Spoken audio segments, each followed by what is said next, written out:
My face currently feels like I've been run through by Tom Stewart. Puts it to the top of the square. Oh, beautiful little fist in there by Dale. Crucial centimetre moments. He definitely has a bit of the Belcho spirit. As I have a bit of the Belcho spirit.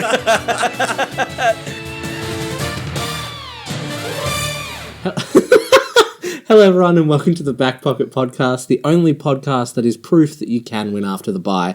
My name is Alistair, joined as always by Jack. How can I help you? Well, the factor is that we did play another team that had the bye. I'm glad the buys are over. I feel like it's been weird. Like, I wake up on a Saturday and then I have to wait like 6 hours for a game to be on the TV. I'm over it. What am I supposed to do with my morning? Like, why can't we just have 1 week where no one plays? That or like back to the old split round, just over 2 weeks? Nah, just 1 week where no one plays and they put a focus on VFL, Sandful. Well, that was my idea. I wrote about. No, that doesn't exist anymore. I wrote about that for the Raw years ago. I was like, why don't we have the state games on, both the under 18 state carnivals and the like Waffle versus Sandful representative games about that on that weekend?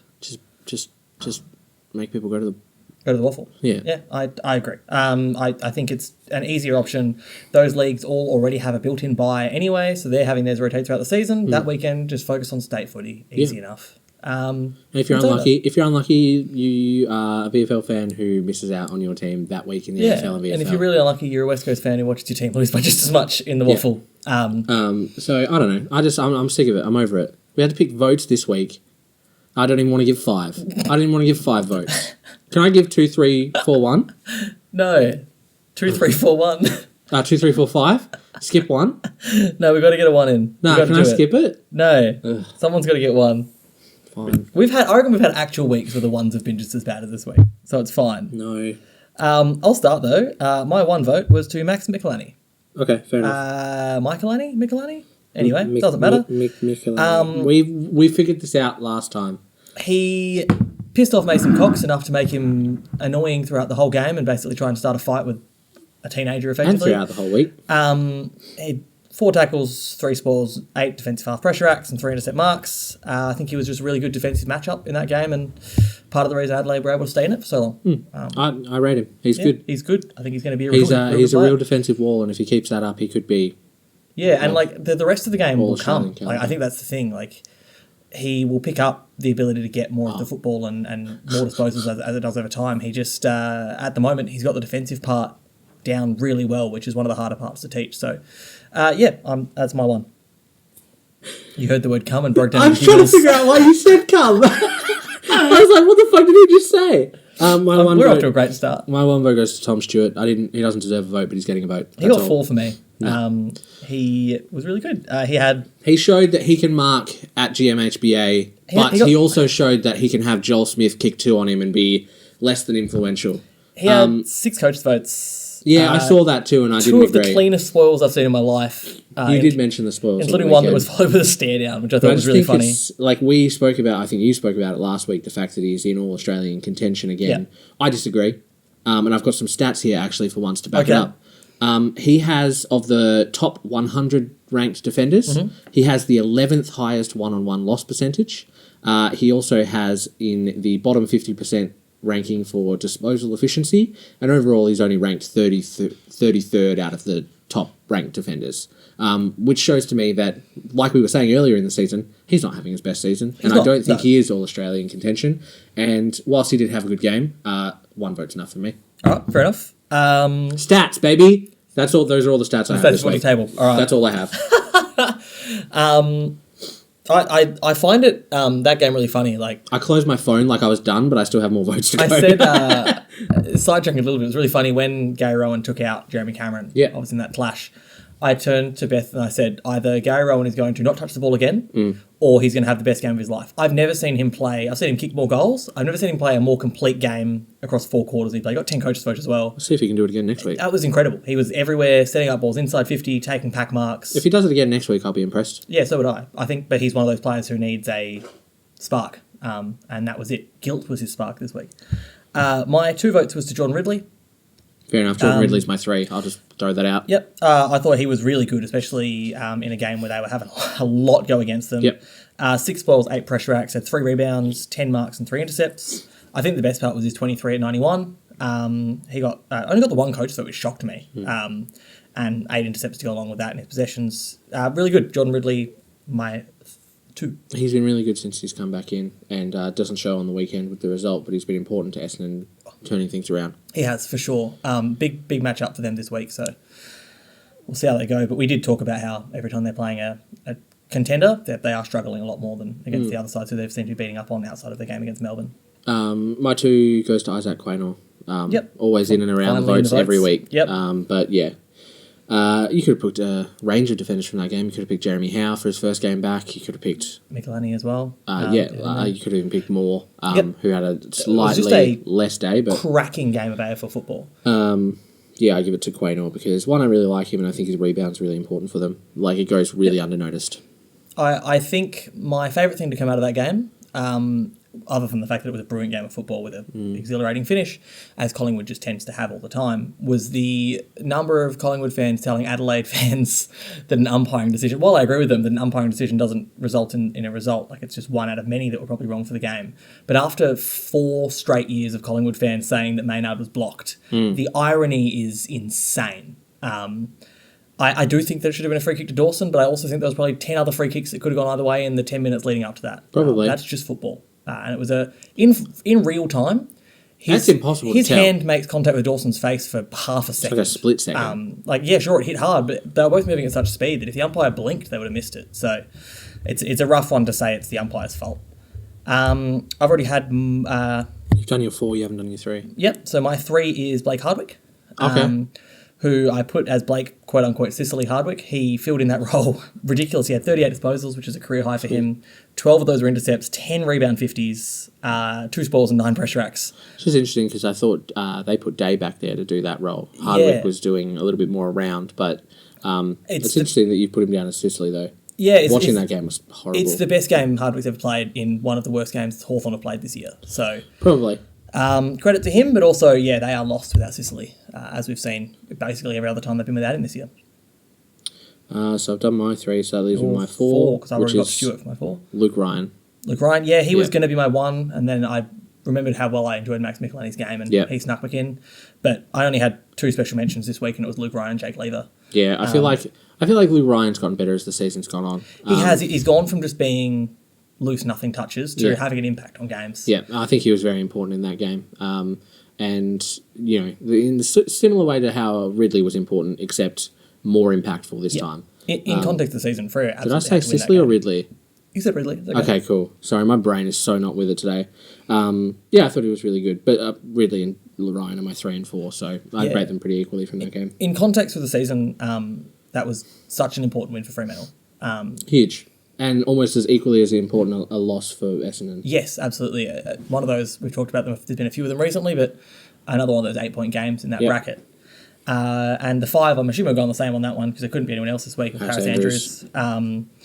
I was watching the whole game being like, is he going to have a turnover at any point?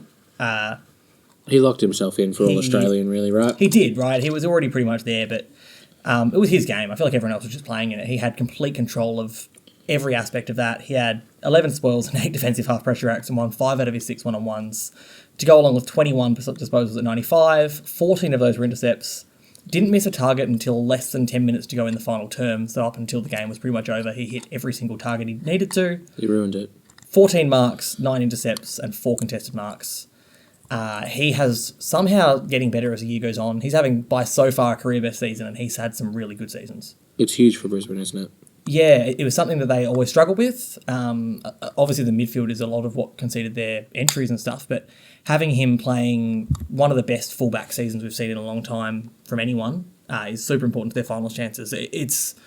They've solidified themselves to me this year more than they have in previous years by the way they've gone about it, because they've been able to, and even Chris Fagan said it after the game, that it was very un-Brisbane-like the way they won that game. They had to grind it out, and they did. They were forced to play a game that wasn't their full-speed, midfield dominance attacking style, and they still managed to get it done and pretty comfortably. So, Harris Andrews has been great. Yeah, he's taken to outright leader for sure, right? Yeah, absolutely.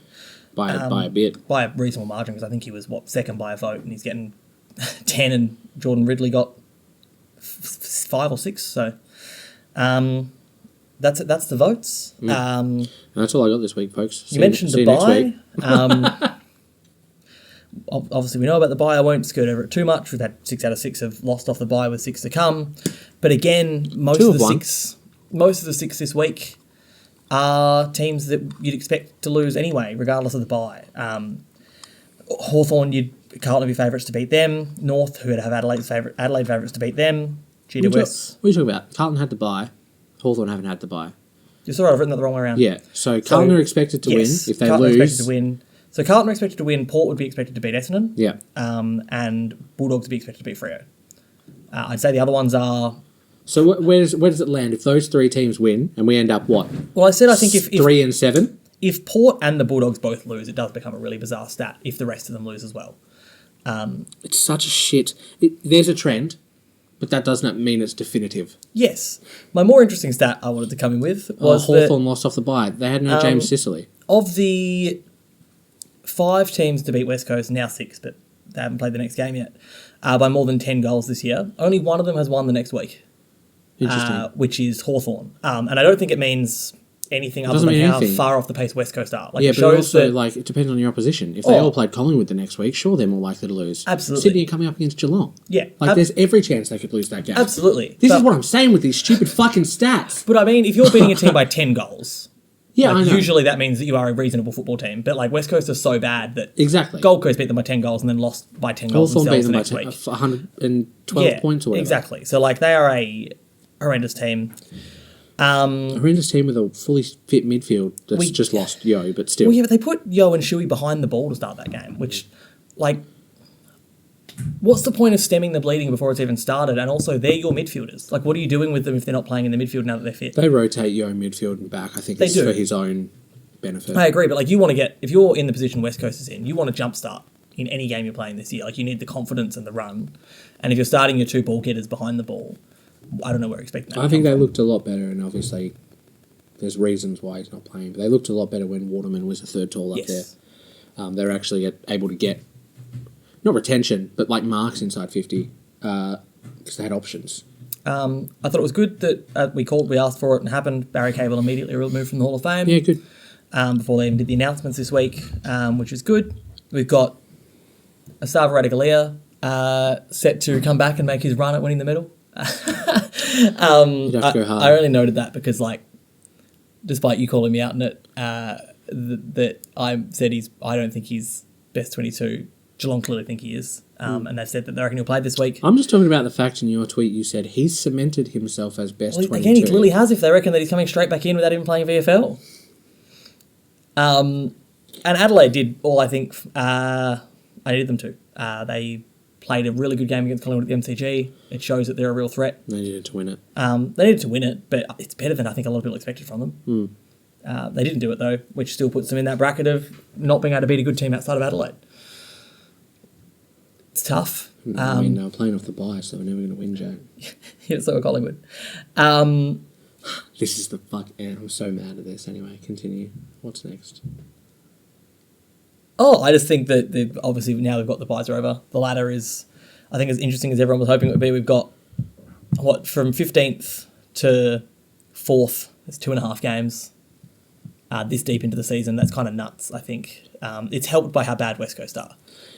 Sydney managed to get their percentage into a top 8 looking position on the back of a awful turnout from West Coast, who, by the end of that game, did not even look like they were trying to play football. It was Why would you? Embarrassing. There's no point trying to, that.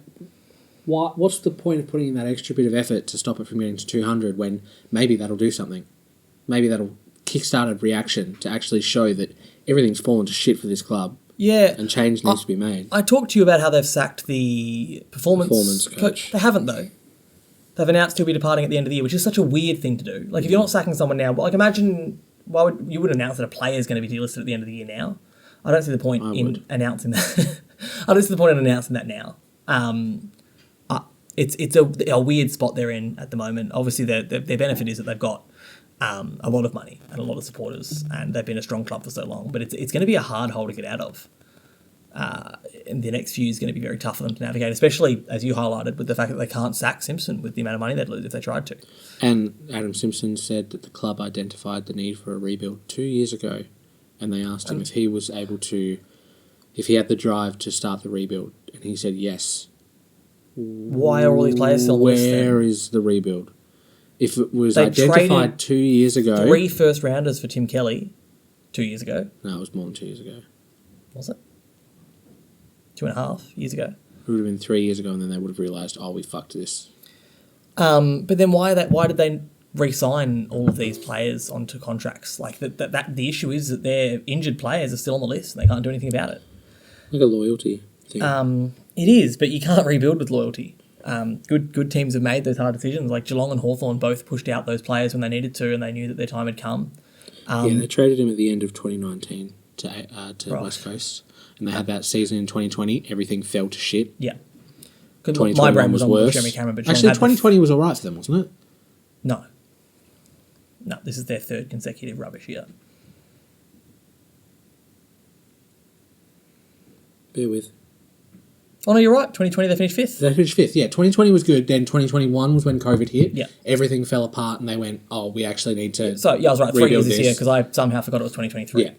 I knew I was right. Yeah. So this will be 3 consecutive years of Yeah, bottom 3 it finishes. is, but they were good in 2020. They were good in 2020. And that was on the back of Gaff having a really good year and players like that coming back into some form.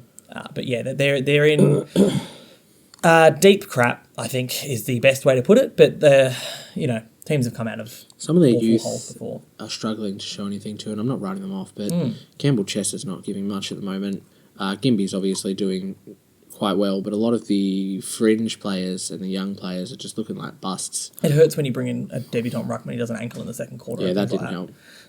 Which means they're probably going to have another debutant ruckman play for them this week against I don't think they Rowan have one. Marshall, isn't it? I don't think they have one. Have they got this week, West Coast? They got St Kilda. Yeah, Rowan Marshall.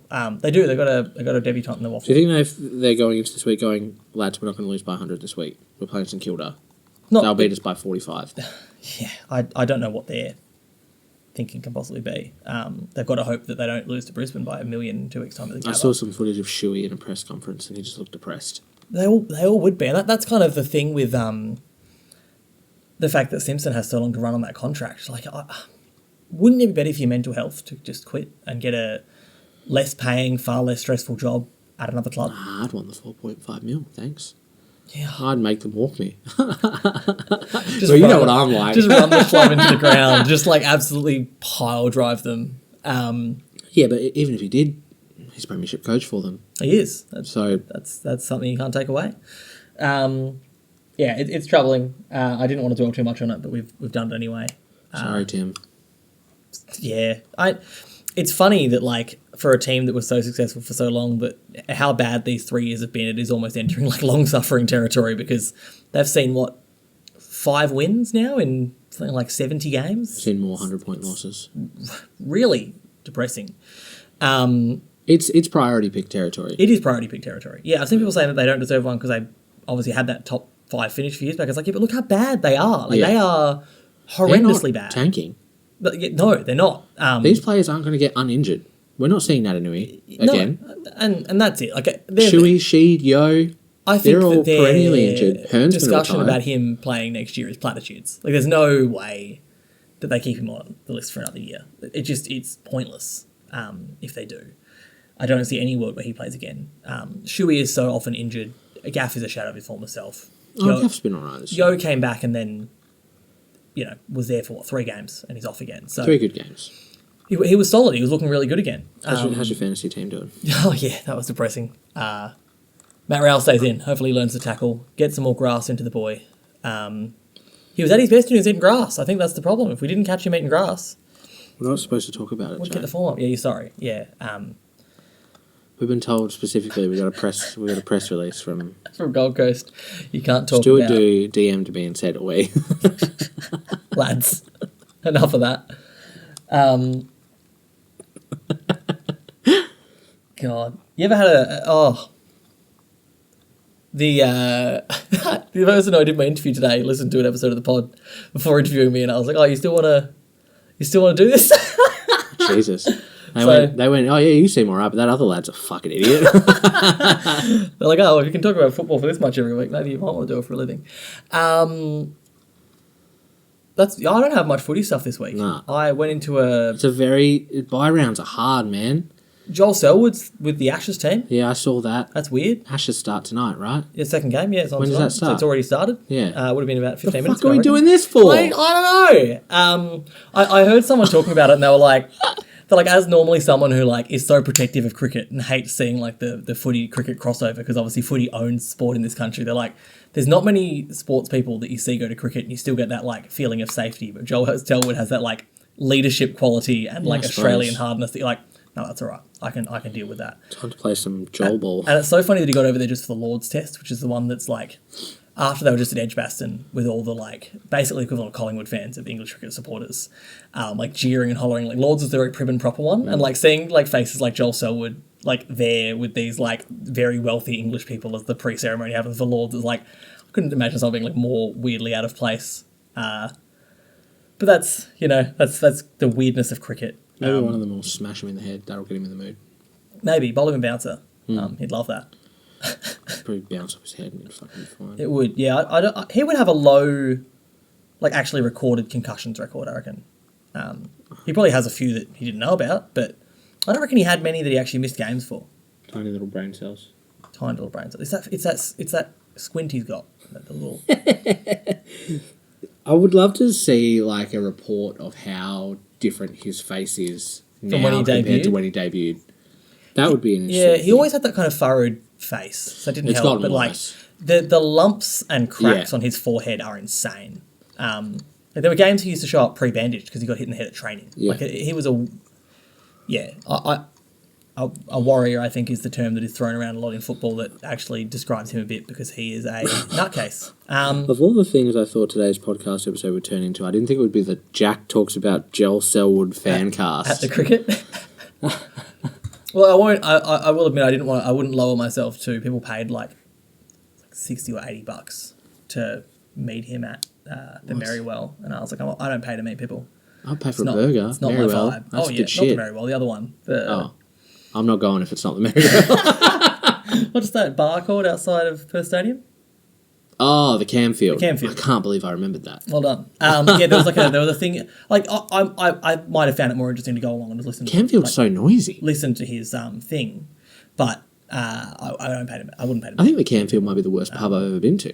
Yeah, it's not great. I don't think that it was like anyone there but people who were there to hear him speak, though. I think that was Okay. the point of the event. As long as it's not like a game day, because I would kill that'd be so myself. funny. Can you imagine him Yeah. trying to talk over everyone? Well, I had there was like Matthew Stokes at Empire Bar before a Geelong game one time. That would We're be like, anyone at we're Empire like Bar. we're like barely a room away. I was like, I can't hear a word he's saying. Like it's such a loud venue. It was bizarre. That was I think COVID year. Like when Perth did not have the COVID stuff. And everyone else did. There was games being hosted over here. Feels so long ago. I remember when we were locked down. Those were Geelong good had, times. Geelong had a bubble. Played Collingwood, West Coast and Freo over here. Oh, I remember the bubbles. Yeah, the bubbles. Come such a long way. It's so nice, isn't it? Apparently, this is a weirdly non-related football topic, that some researchers in Queensland found a medication that works like Tamiflu does for the flu, where it quickens your COVID recovery and prevents long COVID. And reverses long COVID. That'd be cool. So if it works, don't. Helpful for sport, I guess. Yeah, hell yeah. Keeping it podcast appropriate. But Welcome to the section where we talk about medical advice. It would be right where we think about like athletes that get long COVID, it would end their career. Yeah. So like if there is a actual medication that helps with that, that's a great fix for people like that. Imagine not being able to taste your post-game Gatorade. Or Kill your me. hot dog and a pie that some players. I love seeing that some players like got a burger and chips and you're like, that is a good post-game recovery. Yeah. I love that. I'm happy to call that there this week. It was a short week of football. I can do a short podcast. Sweet. And we do got our bye next week. Is that what's I'm definitely not. I'm definitely not turning this off so we can watch the Ashes while this publishes. Yeah, I'm hungry. And I'm hungry too. Order some food, watch the Ashes. What The a worst night. podcast we've ever done. We'll see you next week. Bye.